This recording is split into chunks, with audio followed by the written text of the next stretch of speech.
Naantok na, oh. Naantok ko. Makikipit eh.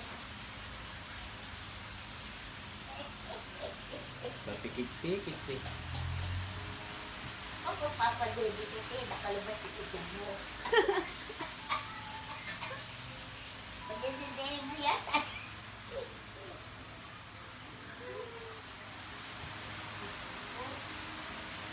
Pikit-pikit eh. Send mo kay Jen. Nag-babysita si Lolo. Pagod pa yung daddy niya. Itaktak, wala kami kuha nung inalagaan ko yan eh. Alam ko meron eh. Kaya lang sa cellphone ni Janine eh. Yung titikol-tikol ka. Halos araw-araw, titigol-tigol ako doon sa baba eh. Yung kortina bulaklakin, di ba? Kita-kita.